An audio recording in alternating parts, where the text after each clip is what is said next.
Hi, I'm Mike, and we're back with our what is this, fourth playlist? We're This time we're looking at cover songs. We're calling this one "Gotcha Covered." So these are all songs that we chose that mostly we knew the songs, but we definitely knew the covers. So we'll go into that in a little bit. So without really belaboring the point, we'll go right into my first one, which was Stevie Wonder, "We Can Work It Out." You probably know that as a Beatles song. It's quite a bit different, actually. He brings a lot of soul and such into it, which you'd really expect from Stevie Wonder. It came out in 1970, I believe, which is about 5 years after the Beatles released it. I'm not thinking they put it on a record. I think it was a single only. Um, and I'm not sure about his. It was definitely on a greatest hits record. That's where I played it for this thing. Anyway, I've always liked this one. This is one of my favorite cover songs of all time, just because it's just so Stevie, and it brings this whole new flavor to it. And he stays a steady. One thing I noticed, one difference from the Beatles, is he stays like a steady beat, whereas at a couple places I always thought it was kind of neat in their version. Just for a little bit there, two different times in the song, they switched to a waltz and then back. So check that out, and you'll see what I'm talking about.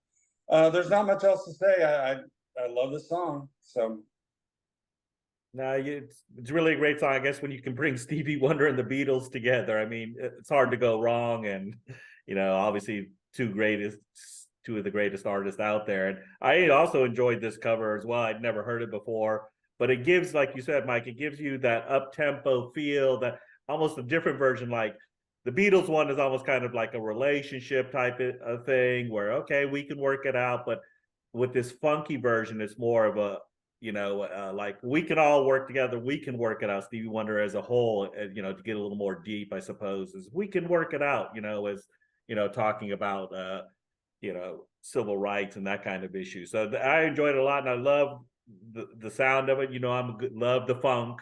I love when they bring the funk. And in the background, when you listen to it on headphones, you can hear that background singing, baby, baby, baby, baby, which is pretty incredible song. So no, great choice. Yeah, I liked it too. I don't think I'd ever heard it, but Stevie Wonder can't do anything bad. So, I started thinking about, man, I could pick almost any song, any artist, and say, Stevie, here, take this song and make it your own, and he will make it better because he has that knack, he has that talent to do that. I at first I thought, are we still in the horn section in the funky good times, or from our last playlist or whatever? Because we started off right with that, and I'm like, okay, are we going to go there again? But I really I really like Stevie Wonder and anything he does, and so it was good. And like I said, I hadn't heard that version of it. But anyway, so I started out my list and my first song with another Jerry Jeff Walker song. I've used Jerry Jeff Walker a couple times on our playlist. You might start getting the idea that he's one of my favorite artists, and he is. But what I did with not only this song, which was called Fred Neil Medley, it's kind of a giveaway because it's about Fred Neil and his medley of his songs. In fact, you're going to see a common theme with all of the songs that I chose. I kind of went back to the singer-songwriter folk era, and really all of these ones that I came up with, they all met in Greenwich Village. They all played with similar artists. Maybe some of them took longer to get noticed, or to have their songs covered by other people. But they were all part of that early '60s Greenwich Village folk scene. Jerry Jeff Walker was no exception. He's more of a country singer, he's more of a Texas kind of thing, but he started out with his roots in folk, and that's where he met Fred Neil. Now, Fred Neil is an interesting story. I'm just going to give a quick thing. So there's three songs that Jerry Jeff covered on this. It's called The Dolphins, not the football team. It's A Little Bit of Rain, and Everybody's Talking. and Everybody's Talking was later covered by Harry Nilsson and made popular. But Jerry Jeff put all three of these songs together in a triage of a medley for Fred Neil. Now, Fred Neil never had any commercial success. He played in the '60s and then really kind of just went out of sight. And then for the last 30 years of his life, he moved to Florida and just did a lot of stuff with dolphin conservation and those kind of things, and never really had any commercial success with his music. But again, many people had covered his songs over the years, and so I just thought it's a cool tune, the way Jerry Jeff played it, and again opened up to somebody new, this guy named Fred Neil. And I later learned also, I did some little research in that Fred Neil was at Woodstock and lived in that area actually of Woodstock in the late '60s and early '70s, and lived right down the road from some of the members of the band, Rick Danko and others, and played with them often. And so you'll see some of that weaving into the rest of our playlist. But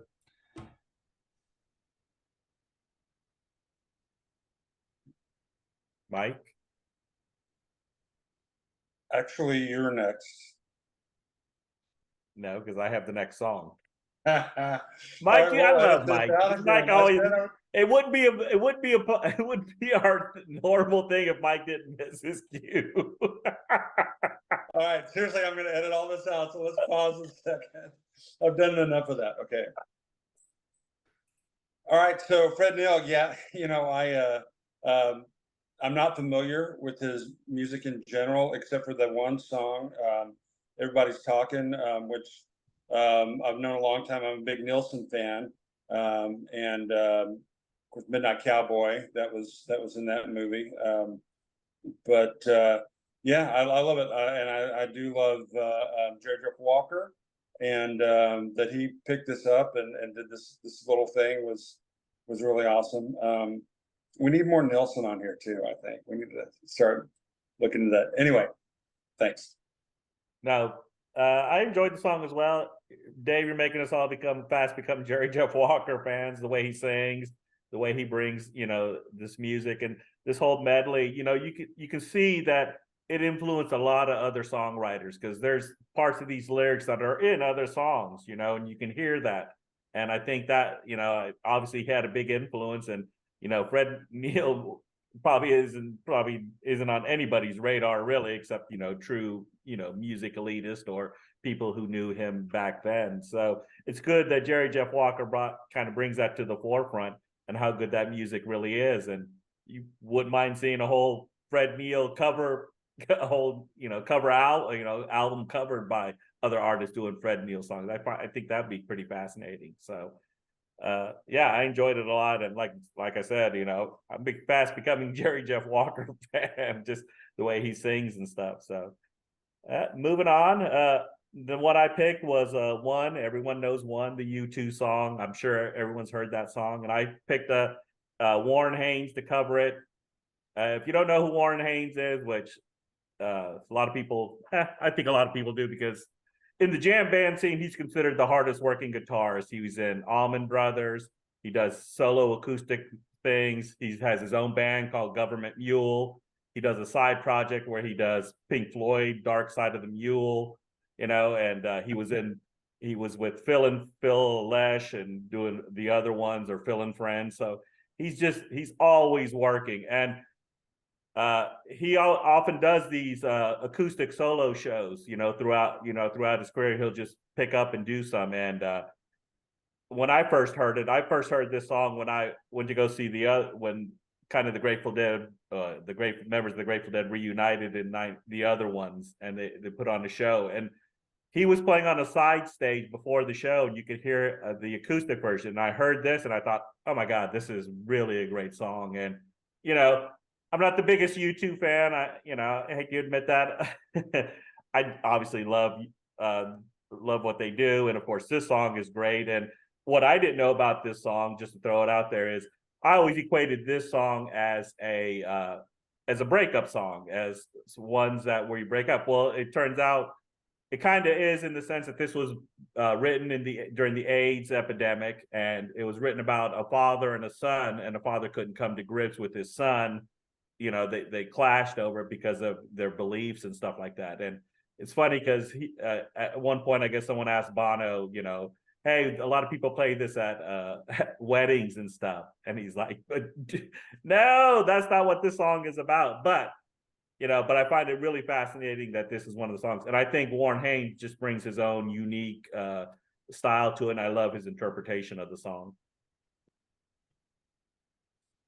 Yeah, I thought I'd never heard of Warren Haynes, and so this was the first exposure to him and his music, and I liked his style and how he took the original cover of the song and really made it his own by making an acoustic version of it. I had to go back and listen, and thanks to Mike for putting the playlist together of the original covers too, so we can kind of go back and look and listen to the originals too, because I hadn't heard the U2 song in many years as well. So once I heard it, it connected again with me. But then I went back and listened to the Warren Haynes version of it, and I liked it. I liked it a lot. I thought he did a great job with covering that song, and yeah, it was cool. Yeah, I liked it too. I as well. I may have heard his name before, but really wasn't familiar. And I love the Allman Brothers. Of course, I'm more familiar with their earlier iterations, but I never got to see him live. So, I didn't get really, I haven't had a chance to learn more about his music. I did look at the record this is off of, and there's a lot of great cover songs in there, including, there's some Dead, I think, and a Radiohead song, which I thought was interesting. You listen to this song and this style, you think, Radiohead, wow. But what I've heard so far, it really works. I'm a big fan of, boy, I'm saying that a lot, but it's true. Almost everything on here, I'm a big fan of. And U2, from way back, I like their music. Kind of got a little less interested in their later years. I guess they're still around. But one is like one of those that's lasted for me. It still finds its way onto my playlists at home. And I really I like it's just him and a guitar. It's so different, but it's a very full sound for just a guy and a guitar. So I appreciate it. My next song was Wichita Lineman, which at least for people my age and older, maybe it should be a very familiar song done by Glenn Campbell originally. And to be honest, that song has always moved me. I just remember from when I was a kid. And so I had really had a connection to that song. I don't know, there's something about it. It's lonely, and for some reason that appeals to me. So this is covered by this band Urge Overkill, which you should look them up. They have a lot of other stuff out there that's interesting. I think they had one song on the Pulp Fiction soundtrack, "Girl, You'll Be a Woman Soon" or something like that. Anyway, maybe a Neil Diamond song, that is. I don't know. So anyway, back to Wichita Lineman. I was so into that song that at one point I made a whole playlist of different versions of people doing Wichita Lineman. It was like, however many you can fit on a CD. It was well into the 20s. And I called it Wichita Lineman, and I started passing it out to friends and stuff, and other people liked it. It's strangely enough not so monotonous listening to all these different versions. I mean, there's like, what's it, the Brazil 88 or whatever that band was from the 60s, Ray Charles, some other country musicians, and then these guys. Okay, so now to this song or version, it's the guy, there's just angst in his voice, that I don't know that you even really got from Glenn Campbell's version. This lonely guy up on working on the telephone lines out in the middle of nowhere, the power line, I guess it's telephone lines. And and these, of course, this is much more raw and powerful, electric, distorted. So anyway, I've gone on and on about it, but that's it. There you go. Yeah. Well, I'm your age, Dave, Mike, and I've never heard this song. I hate to admit that. I plead ignorance. I had Really? never heard this song in my life, and I apparently Not did. even the Glenn Campbell version? Not even the Glenn Campbell version. So when I heard it, and then Wow. I went back to the original in this one, I was like, oh, okay. But I'd never heard this. I plead ignorance on that. I have to admit that I'd never heard it. So and here's Mike making a whole cover for different versions of it. And here I am just going, I've never heard the song. But what I did like about this, and what I like about a lot of the songs that we put on there, is when these artists put their own spin on it, they kind of update them, and it gives it this one gave it a harder edge to the original, and it also is relevant to today. I mean, we're always going to have hardworking individuals, and these guys, I think, covering it shows that. It's again, I'm sure it's about the music, but it's not just about the music. It's also, hey, this song is relevant today, and why not cover it? So that's why I enjoyed this, and I liked their edge, their harder edge to it. I thought it added a lot to the song, and it really updated it for me. So enjoyed it immensely. Yeah, again, plead ignorance. Well, I was real familiar with it, so I got pretty pumped when I heard it, and I said, oh yeah, I know this song for sure. And also, I mean, it's sad that Glenn Campbell, recently passed, and just he was a great artist. And for somebody like Urge Overkill, which I had never heard of ever, but to take one of those iconic songs and then turn it into their and do what they do to it was amazing. I started doing the same thing. I didn't create a whole cover thing of Wichita Lineman, but I did click on a few other versions, and I think I heard like 3 or 4 versions in the last week or so, just to see who else was doing covers of the song too. Because yeah, it speaks to me on many levels. I like the lyrics of it. They're still on the line. At the end, and the Wichita Lineman is still on the line. Is hanging out there. So I thought it was good, and it was familiar to me. So sometimes it makes it a little bit easier to listen to a cover when you know the song. When you don't, and we're going to get into that a little bit later in our playlist, where I'm like, I don't have a clue. I've never heard this at all, but I was real familiar with this song, so I was glad that Mike chose it and put a different spin on it. So my next one is, again, I'm going to connect and keep connecting back on all of my selections. So I don't know if it was a rule or if we broke a rule. I don't know. I don't care. The first one was Jerry Jeff Walker playing Fred Neil medley. And then I decided, okay, let me get somebody covering Jerry Jeff Walker. That's how much I like him. And there was a guy named David Bromberg who played with him for years and years, and just was a bandmate of his. And David Bromberg played with a lot of different people as well. He was one of those guys where you don't know him very well, you don't know the name or whatever, but he throughout the music industry played with tons and tons of people, and were credited on lots of different albums. I think he played with the Eagles. He played with just a bunch of different people. And so I took this once Jerry Jeff's signature song, Mr. Bojangles, and said, let me take a different cover, and David Bromberg's version of it. He was so familiar with it because he played it every night, he said, for 2 years. And just after the shows, even, they would just keep playing that song all the time. So what I liked about this is that he mentions Jerry Jeff in the song, and he explains why and how Jerry Jeff came up with the song, how he met Mr. Bojangles. And a lot of times people don't know the origins of the song.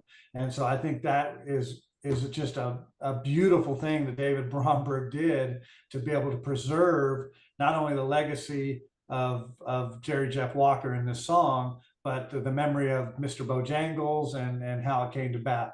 Now, we all know that later on, the Nitty Gritty Dirt Band turned it into a big hit as well. But Jerry Jeff was the original person who wrote the song. So anyway, hope you enjoyed it. Yeah, I liked it. I did like the story. I had heard little snippets of the background on that, but really didn't know the whole thing. I like his background on how Jerry Jeff ended up in jail, and it happens.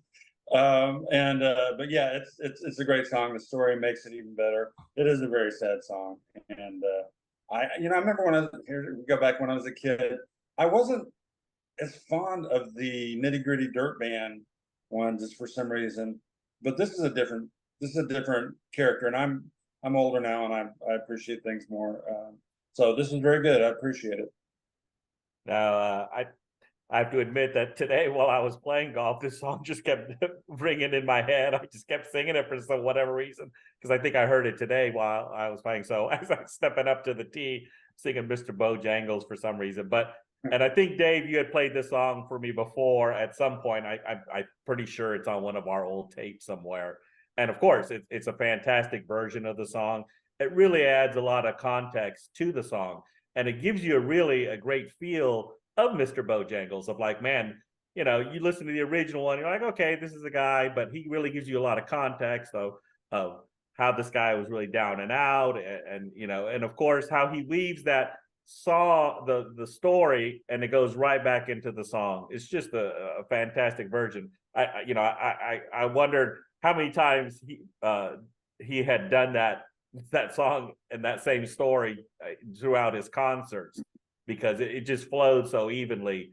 But no, it's such a great version, and I've always enjoyed it. The first time you played it for me, Dave, and even now, it brought back a lot of good memories, and it's so enjoyable to listen to. So no, just a great, fantastic version of it, and enjoyed it. And of course, now it's stuck in my head for the next, probably 2 weeks or something like that. So moving Well, on. at least the Bob Dylan version isn't stuck in your head, because that's the one version where he redid it, and I'm not a big fan of the Bob Dylan version of it. Mr. Bojangles, he just goes off and goes on and on and on. No, In no, the no Dylan Dylan. style. I mean, I like the song, but then when I heard the Dylan version, I'm like, oh no, I don't like it that much. That's happened before. So, sorry. Now, we remember seeing Bob Dylan in New Orleans. Anyway, my next point's, of course, Fish. I can't leave Fish off. And of course, everyone, it's been said, they're probably kings of the covers if you ever heard Fish, because they initially started in '94. They covered the White Album on Halloween. They do musical costumes, and then they've done the Rolling Stones, Exile on Main Street. They've done Remains in Life by the Talking Heads.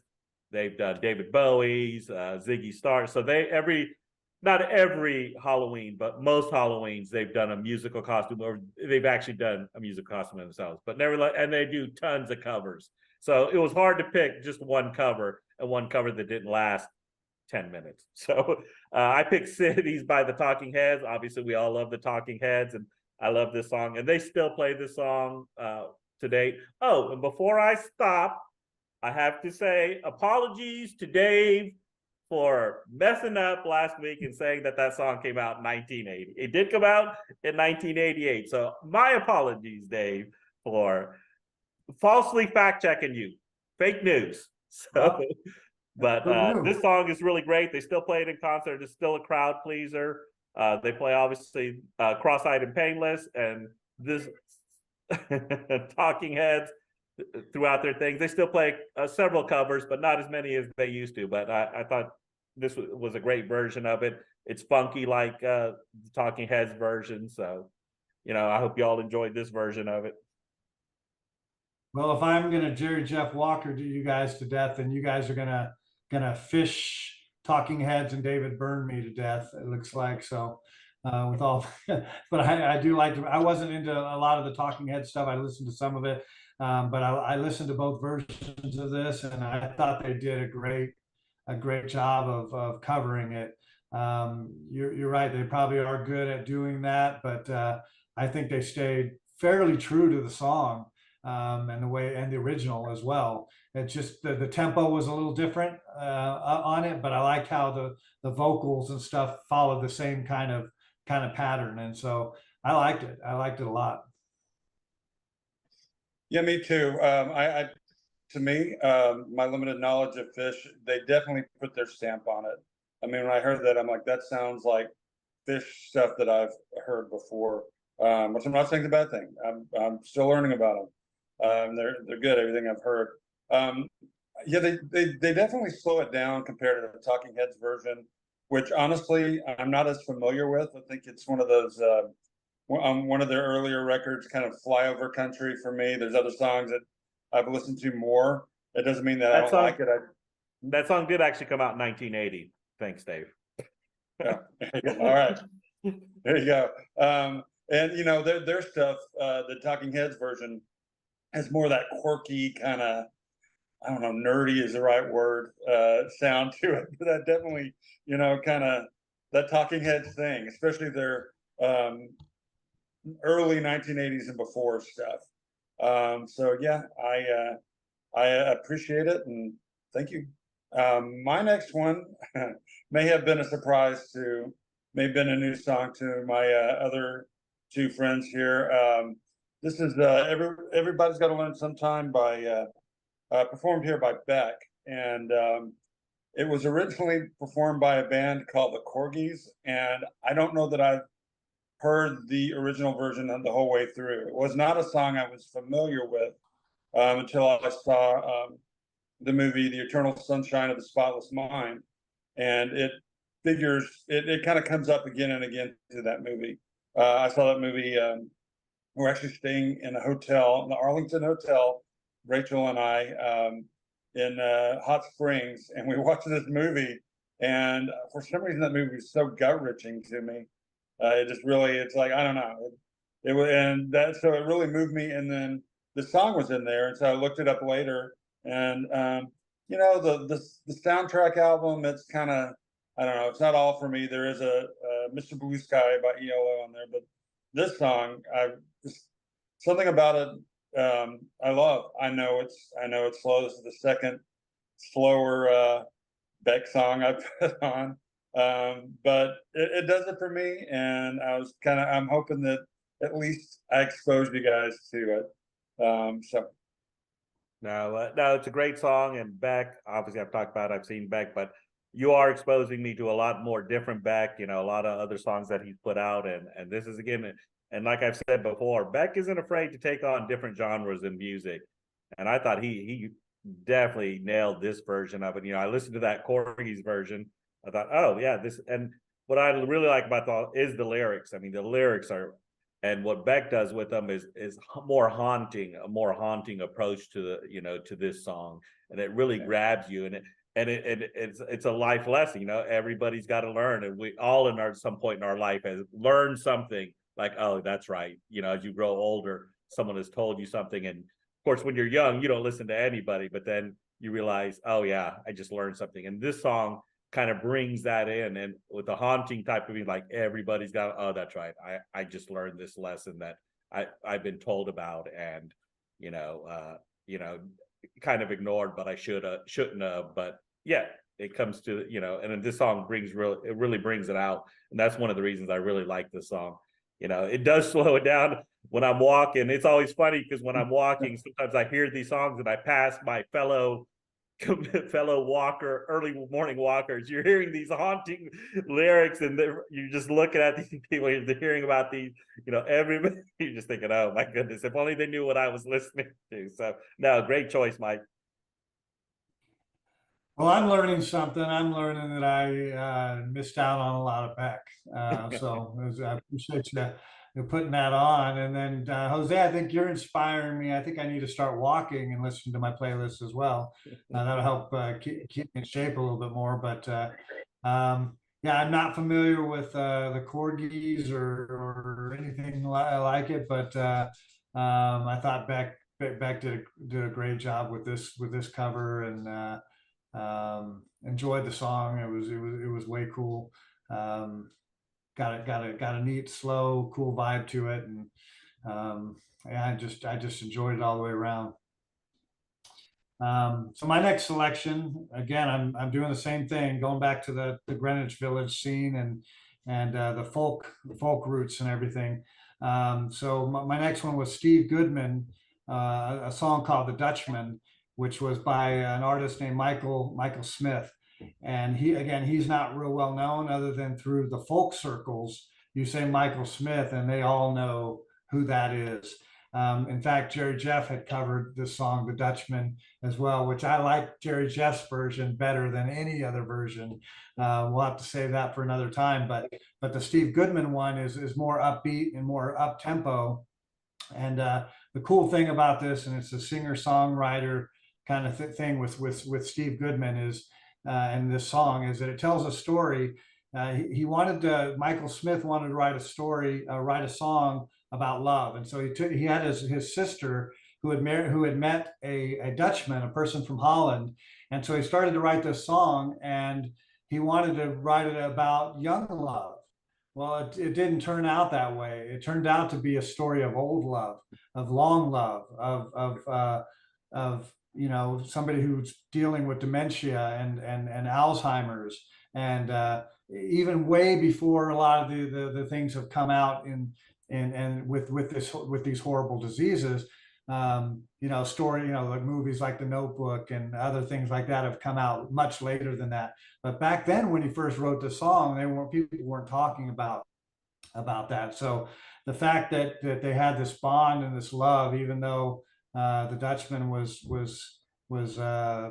suffering from the memory losses and things like that. And so it's such a touching love song that I felt like I needed to put that on. And again, Steve Goodman ties back to the same ones. And he mentions in a song, which I thought was cool too, he goes, "This is a Michael W. Smith song, and it's a live version of it."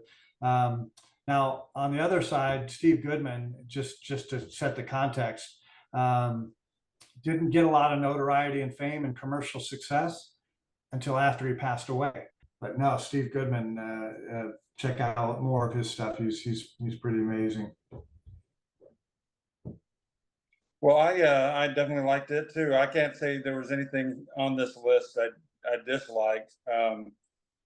This one, I neglected to mention this when I was talking about Wichita Lineman.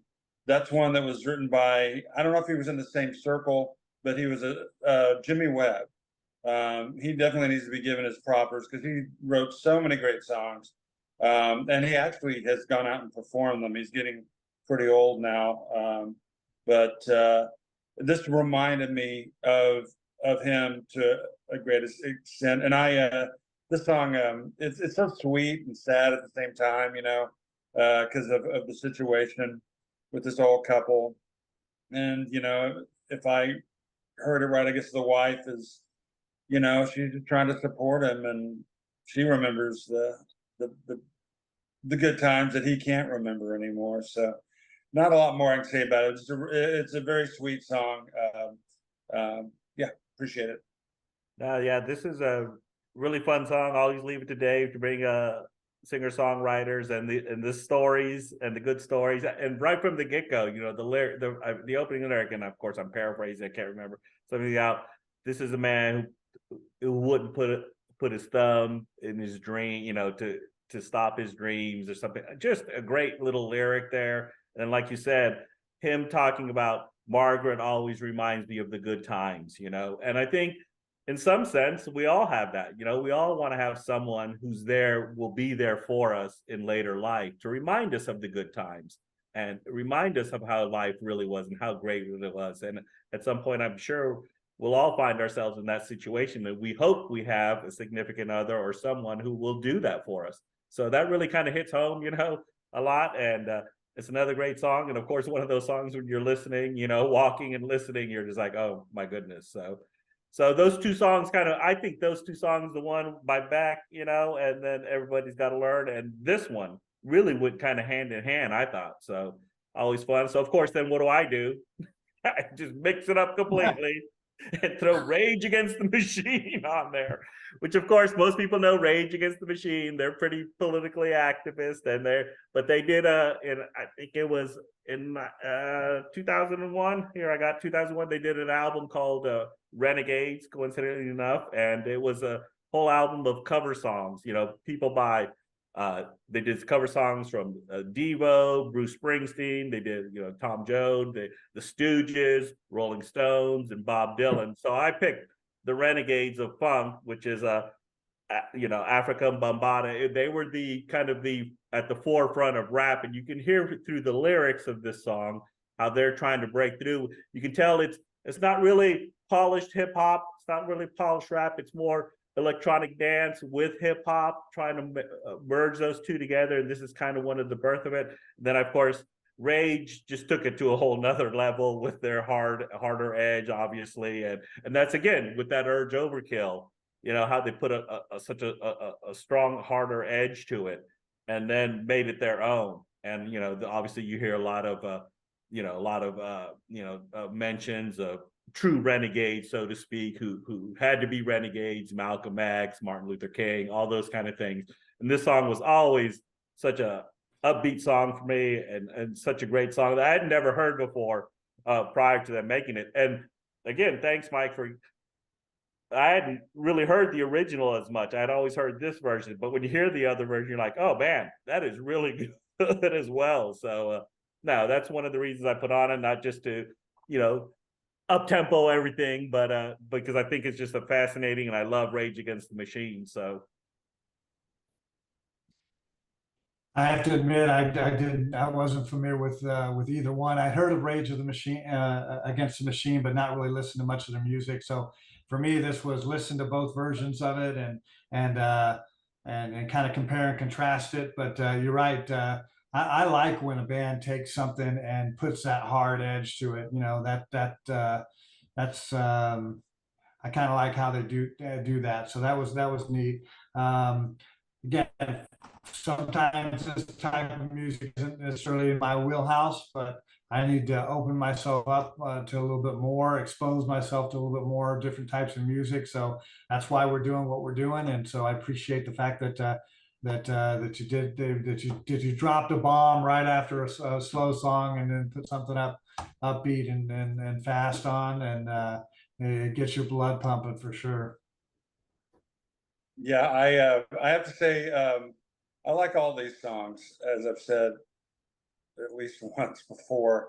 But this is maybe my favorite one that I'm not familiar with, the Rage Against the Machine version. It's just it's really driving, and it's a great sound. I'm still need to become more familiar with them. In fact, I have to say, Africa Bambaataa, I never really listened to. I had mentioned before I worked in restaurant kitchens where people would play music and I would get turned on to it.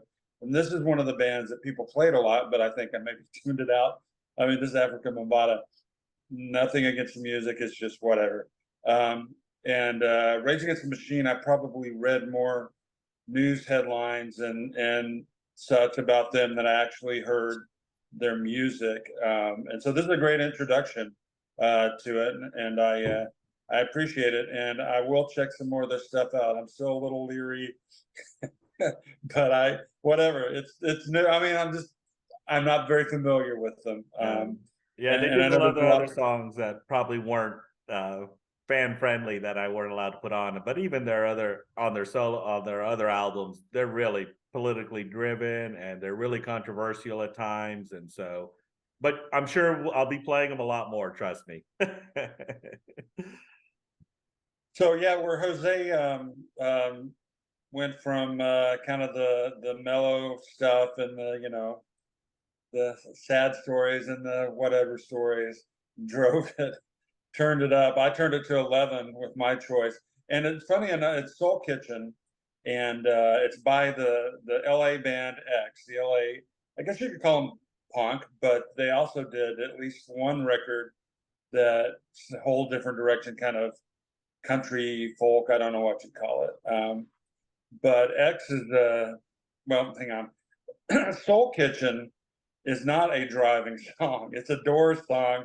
It's pretty mellow. It's, if you know what the Doors are about, this is kind of par for the course. The keyboardist Ray Manzarek produced, this was X's first record, and he produced the record, and I guess encouraged them to do this song. They, just like the Doors, they are an LA band.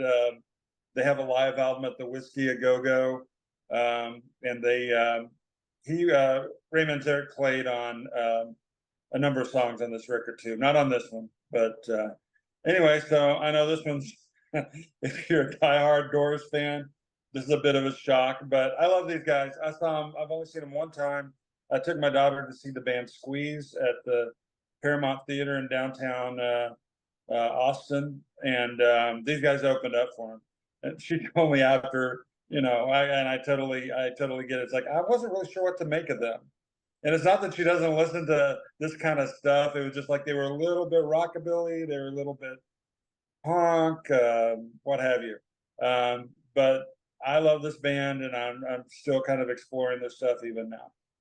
Yeah. Now, like you said, if you're a Doors fan, which I am, and then you hear this version, you were just like, what is going on here? What is happening? Not to say it wasn't bad, but you were just like, oh my God, what they do to this song? Because the song, like you said, had a whole different version when the Doors sang it. All of a sudden, these guys are just bringing it, bringing all that energy to it. Because I guess if Doors, they used to close with this song, let me sleep all night in this soul kitchen. Band says it's time to, but this song, man, like you said, shock, yes. Interesting, yes. And I thought it was really good, a really good version of it. And I've said, like with Urge Over, I'm glad that bands do that. I'm glad that bands bring that kind of energy to these kind of songs, because, it just brings a different perspective to the song itself, And so now, like I said, very fun song to listen to. Yeah, I said on a previous version of our playlist that I missed the punk era, and I think that was something that I really got into. I really like the fast-paced songs. Mike, you win the award, I think, for taking something that's so different on many of the songs that you covered here, and have the bands that just flip it on its edge and do something totally different with you. And that's artistic beauty. That's what's so great about it.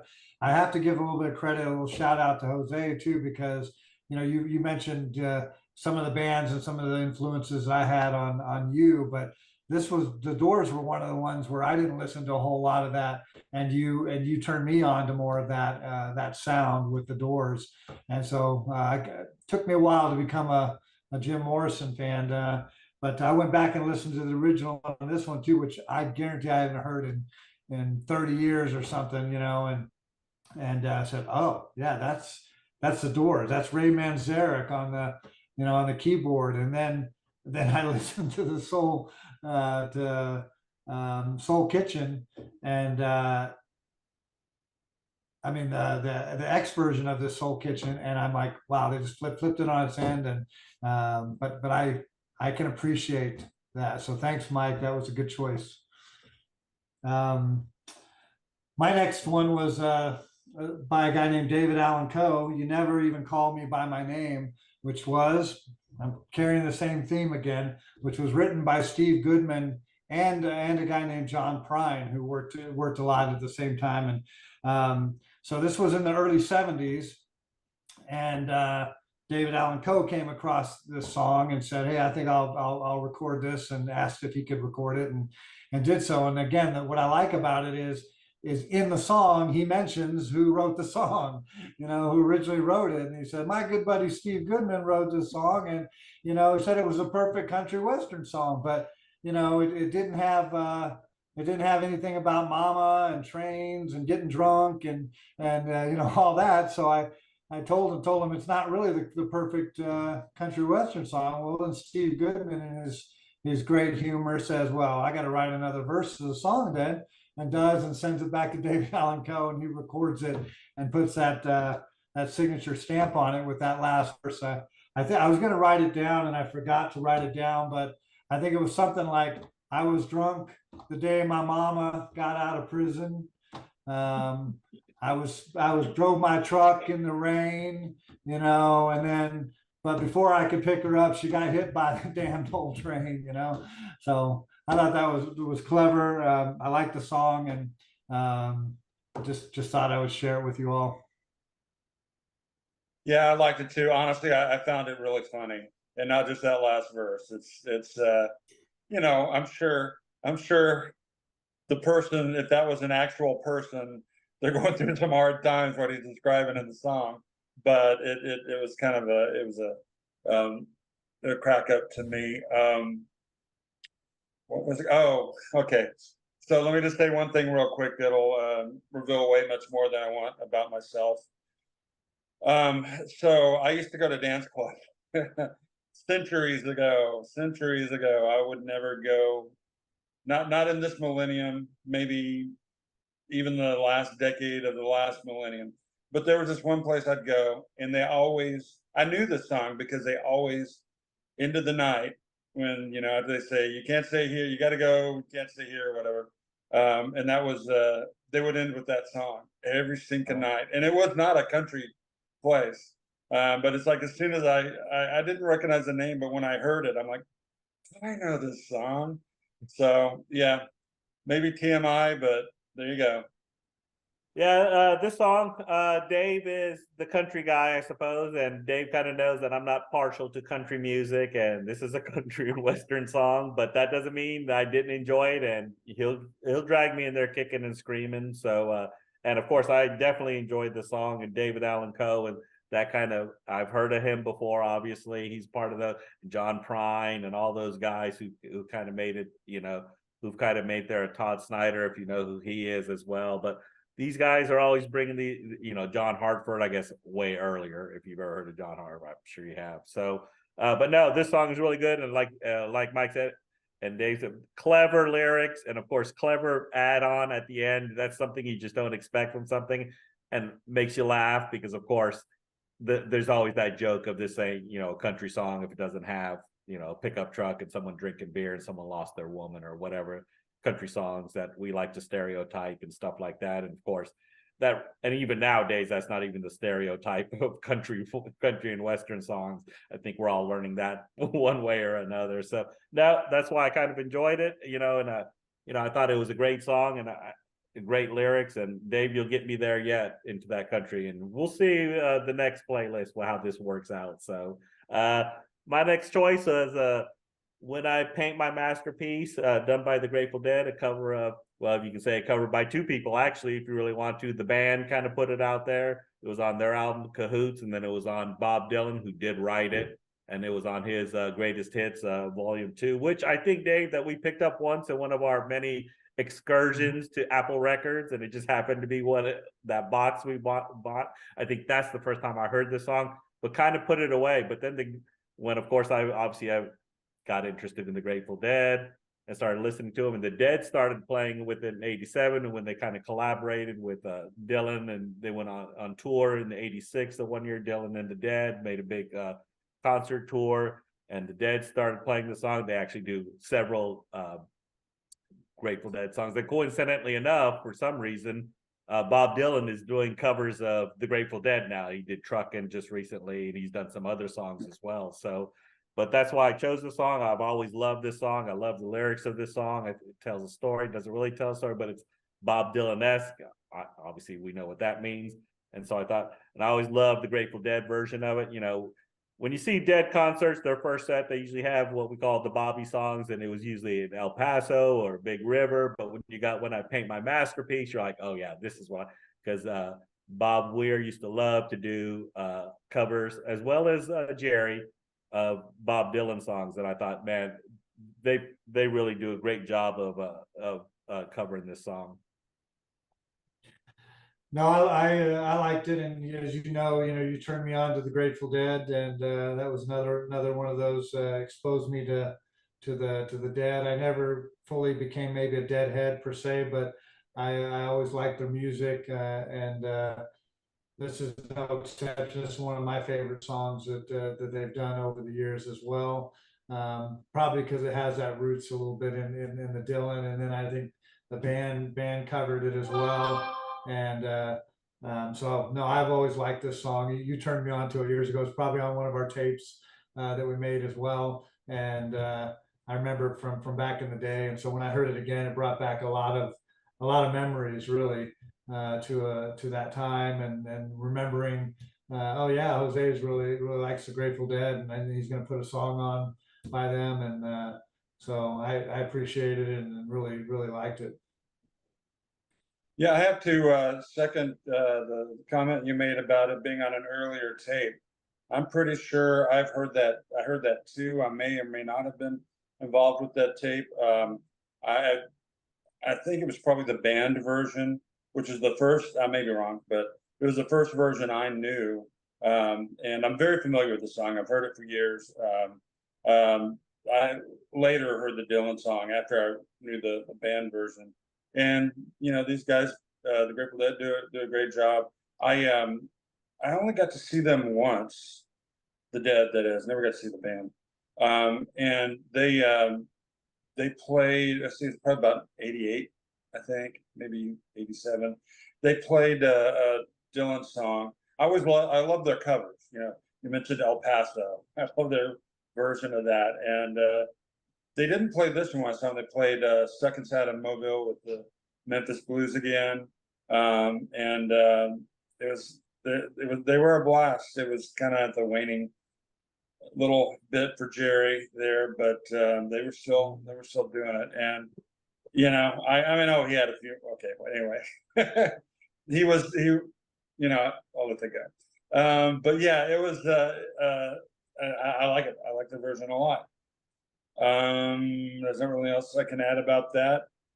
Mine was another one kind of out of left field. It's In Bloom, performed by Sturgill Simpson.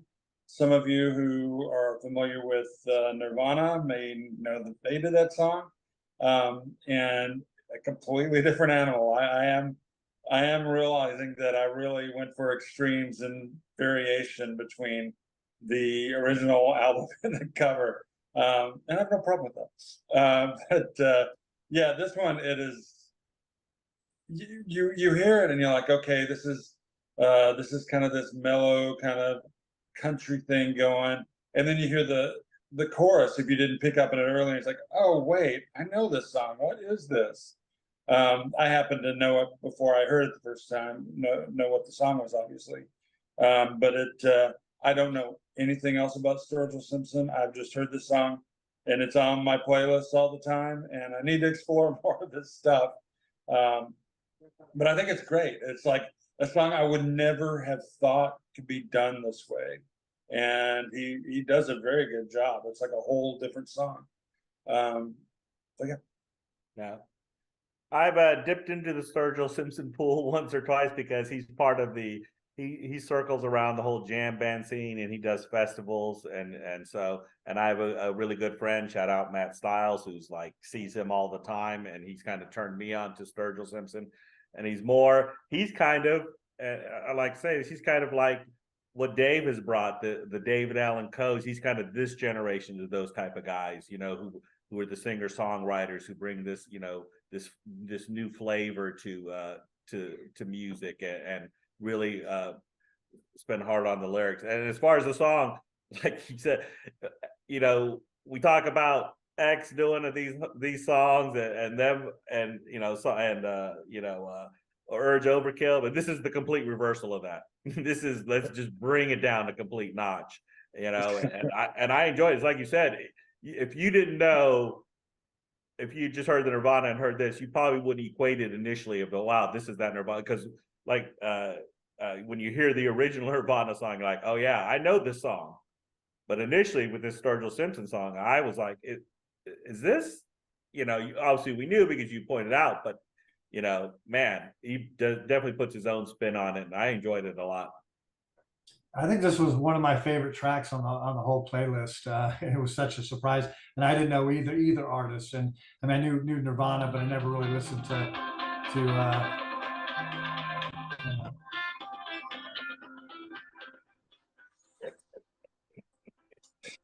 We're gonna have to edit that part out too.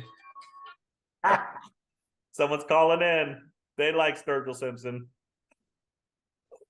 It's the other half.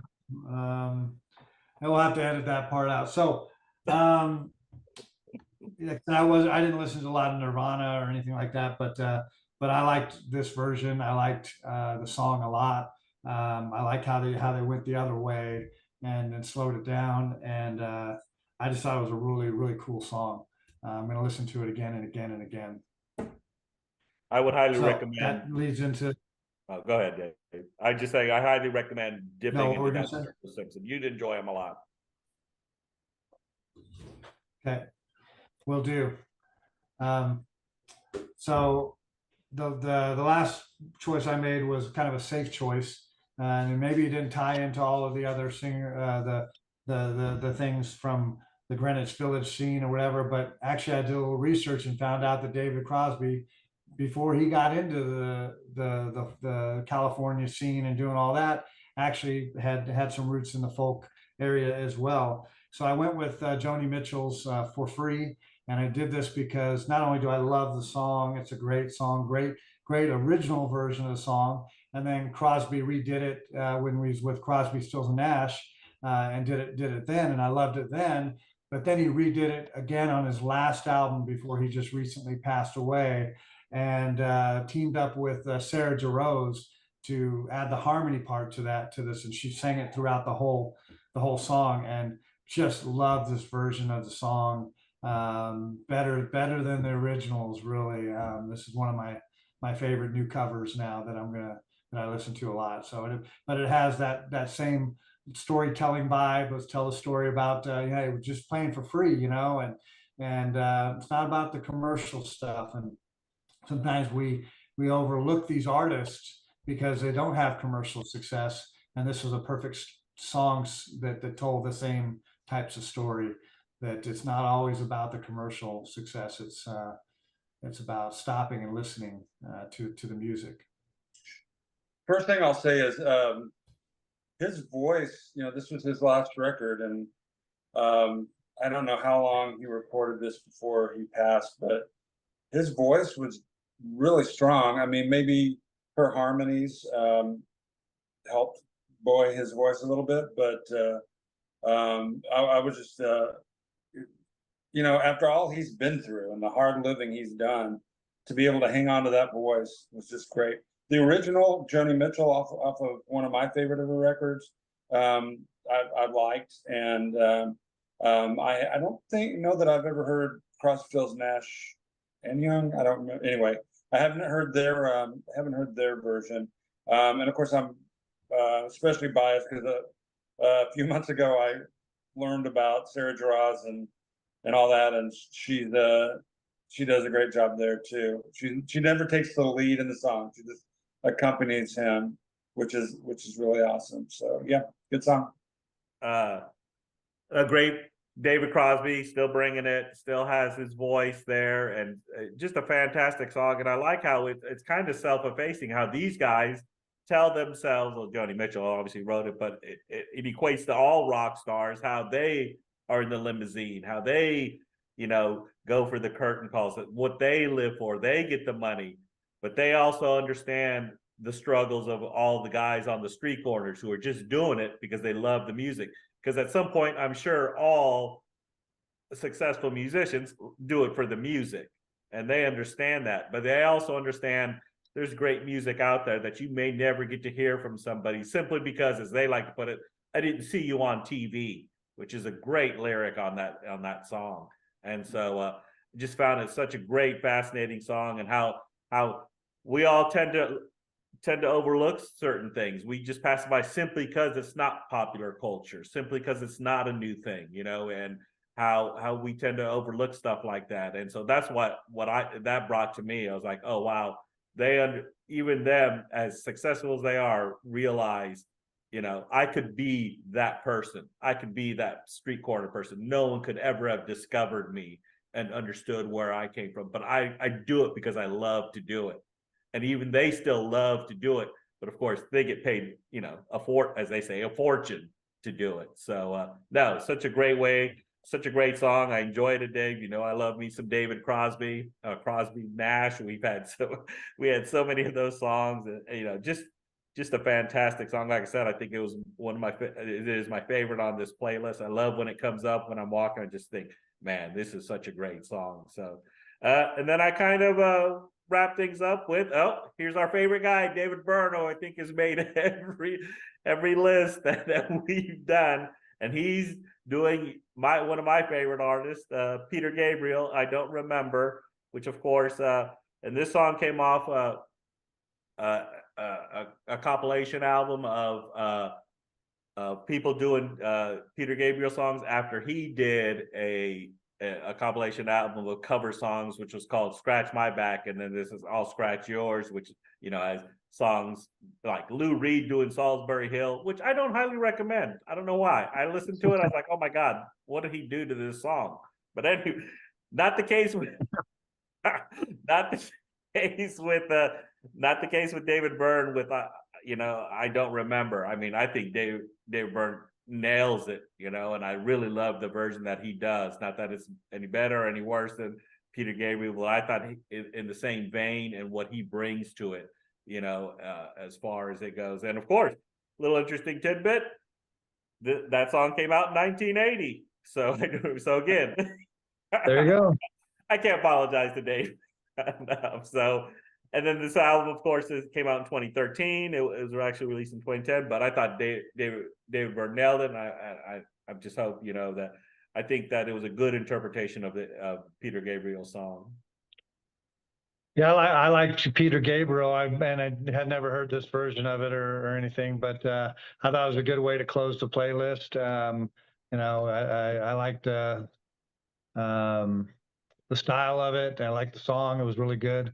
I need to go back, I think, and listen to it a few more times and have it grow on me a little bit more. I think I got to the end of the playlist, and a couple times I got distracted and had to turn it off after maybe a third of the song. So I've got to go back and listen to it all the way through. But I think it was a great way to close the playlist and enjoy the song. Yeah, I say this for I think everyone. I liked it.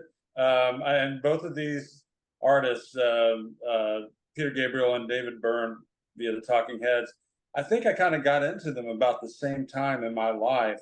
I went back later and got into Peter Gabriel with Genesis, but I first heard him, and I don't know if they ever played together. I know they shared some, they played with some of the same people, but it's one of my favorite Peter Gabriel songs, and that song just every once in a while gets stuck in my head.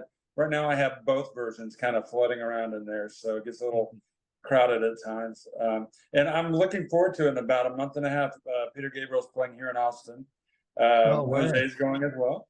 All right. Yeah. Nice. So he hasn't. Last time I saw him play was in was it 86, 87 in Dallas, in a no longer existing arena. And that was a great show. So I have high hopes for this one. But yeah, thank you everybody for the stuff you played and brought to us here. And as always, we'll have the playlists out there posted along and a link to it with this video. So yeah, that's really all I have.